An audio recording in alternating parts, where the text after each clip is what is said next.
If I remained silent, this baby wouldn't survive until Sunday. That was the chilling whisper Naara, the new housekeeper, uttered to herself, clutching her apron. She had noticed the millionaire's son was losing weight alarmingly, like ice under the sun, and that his picture-perfect fiancée prevented anyone from getting near the crib. The realization sent a shiver down her spine. The baby was only 7 months old. His mother had passed away during childbirth, and his father, Artur, a tycoon in the dry port industry, had introduced Lorena, a top-tier socialite who looked like she stepped out of a perfume ad, less than 2 months later. The infant's cry was faint, his body tiny, his ribs visible. They claimed he was on a special formula, but something felt terribly wrong. When Naara caught the driver, Demas, leaving the hallway with a colorless vial, she understood the situation was far more sinister than she had imagined. She just didn't know how deep the deception went, and the worst was yet to come. This is a story of deceit, courage, and a housekeeper who saw the truth everyone else refused to see. Naara was the kind of woman who cleaned while listening to quiet prayers on the radio, but she possessed a photographic memory. She noticed every speck of dust, every misplaced glass, and every repeated lie. Whenever Artur traveled, Lorena would lock the baby's room, claiming her trusted nurse would visit later. But no one ever came. The baby would awaken lethargic, without an appetite, his eyes heavy. While changing the trash, Naara discovered 2 bottle nipples hidden in a bag with remnants of watered-down milk. Who thins out a child's milk? The question struck her like a hammer.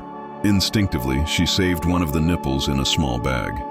The mansion buzzed with the light of parties, but reeked of decay, and some believed their secrets were safe. Artur wasn't a bad man. He was blinded by grief and work. He was constantly in meetings, signing contracts, returning home exhausted, trying to juggle being a father and managing a fortune that weighed more than chains.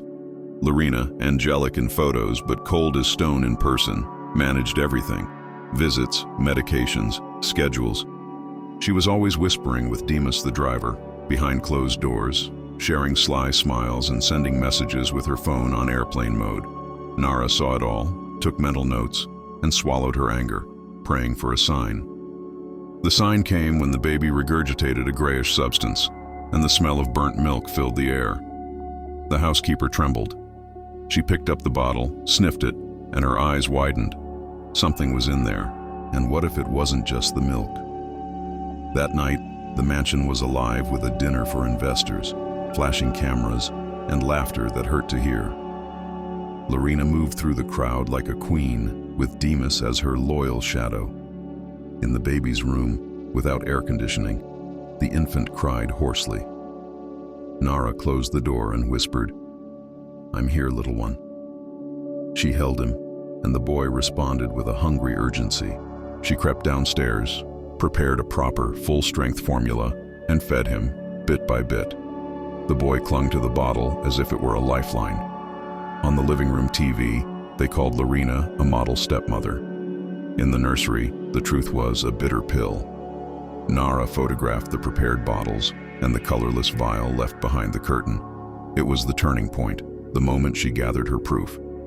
The next morning, Naara made a decision.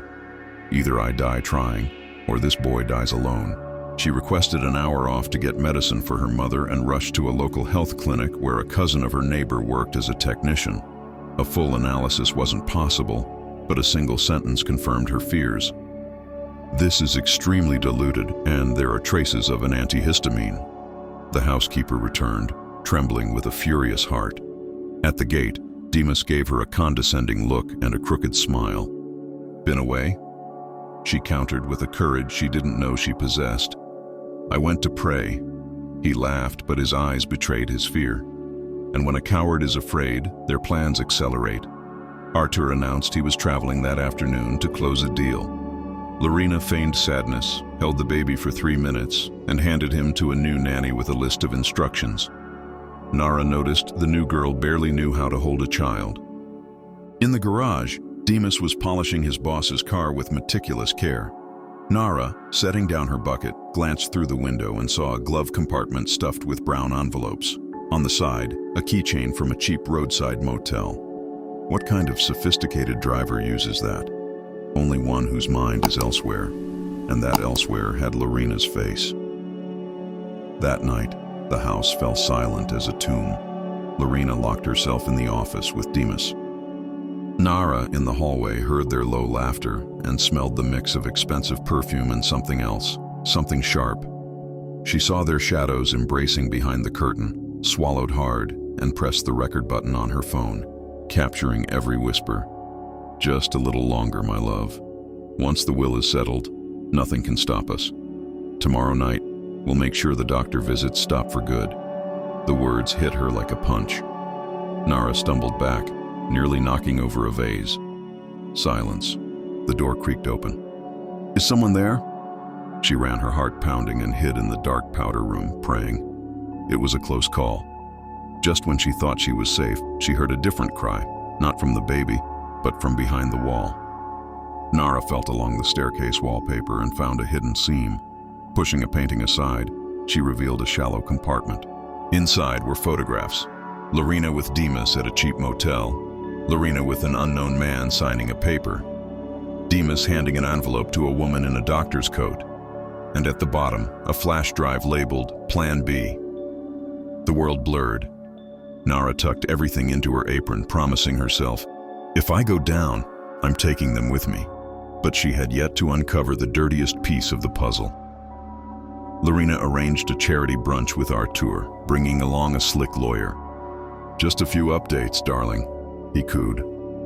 A weary Artur signed the cover page, promising to review it later. Naara, serving coffee, witnessed the subtle swap of the original folder on the table. A classic bait and switch. With each feeding, the child would pass out far too quickly. Naara began to switch the bottles. What the new nanny was supposed to give, she replaced with proper formula, saving the tampered bottle as evidence. The days became a countdown. When Artur left for a meeting, Naara slipped into the office and compared signatures. Artur's was a loop. The one on the new document was a forged scribble. She photographed everything, saving it to her phone and a secret email. The doorbell rang. A pediatrician recommended by Lorena arrived. Naara's ear caught the rehearsed accent. She remembered the motel keychain, went to the garage, and opened the glove compartment. Inside, along with the envelopes, was a doctor's stamp. Demas was the courier for the entire scheme. And the flash drive? In the locked service bathroom, Naara watched the videos. Lorena instructing the nanny to dilute the formula. Demas complaining about the cost of the drugs. The doctor explaining how microdosing an antihistamine would suppress appetite without raising suspicion. The last folder, Plan B, detailed a plot to fake the baby's kidnapping and frame an emotionally unstable employee. In the mirror, the housekeeper saw her own face, her hand trembling. She was the scapegoat. A scream was caught in her throat. They will not silence me. She secured the flash drive in the hem of her pants and walked out as if nothing had happened. But someone was watching. That evening, Lorena found her in the pantry, her smile sending shivers down Naara's spine. Naara, come here. Do you like money? The housekeeper looked at the floor. I prefer respect. Lorena leaned in close.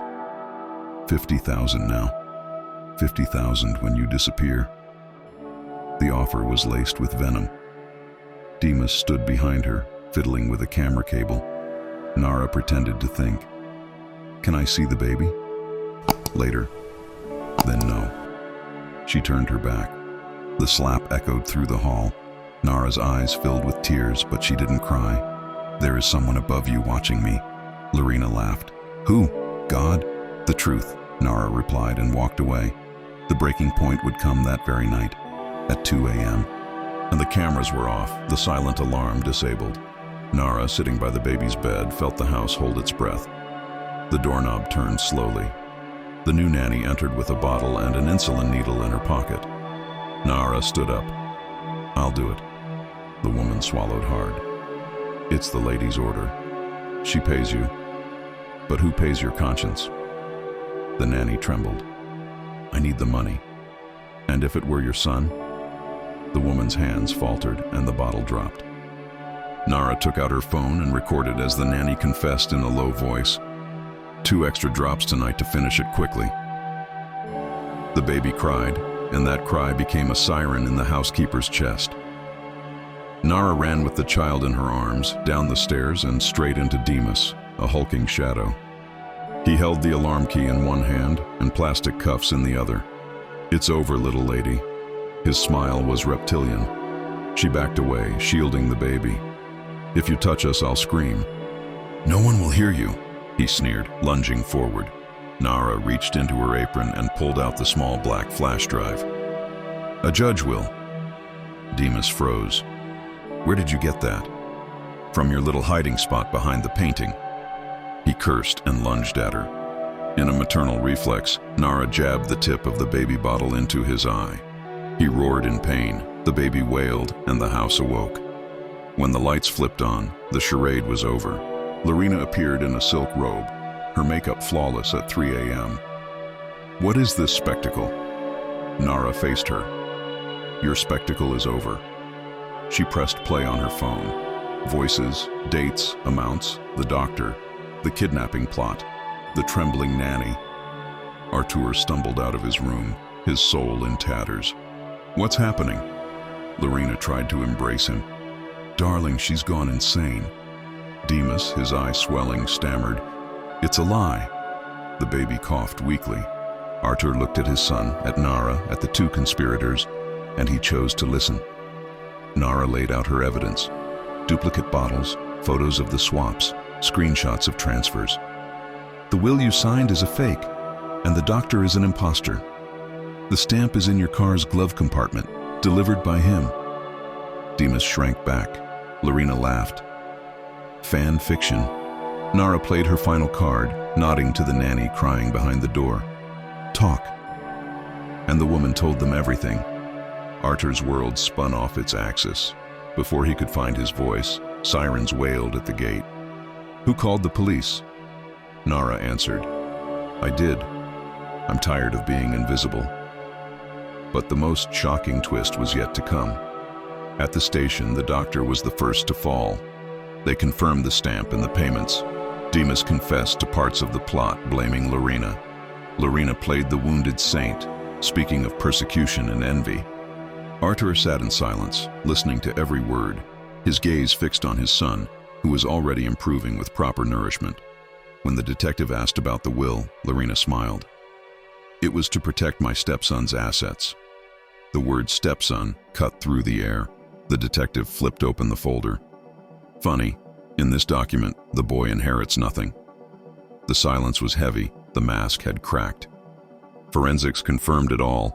Forged signature, fake stamp, transfers made from Demas's phone on the mansion's Wi-Fi, and the flash drive contained metadata with the name and ID of the person who edited the videos, Lorena Caldas. "Amateur work," the expert said. Artur bowed his head and wept. Naara placed a respectful hand on his shoulder. "You were deceived at the worst time of your life." He nodded, broken. "And you saved my son when everyone else was applauding me for nothing." But one more bomb was waiting. During the testimony, a lawyer arrived, representing the legal guardian, the sister of Artur's deceased wife. She brought an audit from an NGO her sister had been investigating before she died. Millions had been funneled from Artur's company to a ghost NGO. The signatory, Lorena, as a volunteer consultant. The sister-in-law had suspected medical irregularities in the childbirth. The anesthesiologist's name was the same one seen on the cheap motel keychain Demas carried. The room spun. Lorena's plan was ancient. She didn't just want the fortune. She wanted to erase the two people who truly loved Artur. When the prosecutor requested their remand, the judge looked at Naara and said, "If you hadn't seen what no one else saw, this baby." His voice trailed off. Outside, reporters swarmed. Inside, justice was beginning to breathe.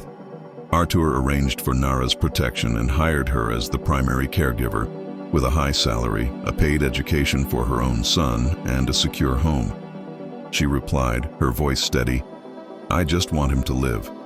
Life will take care of the rest."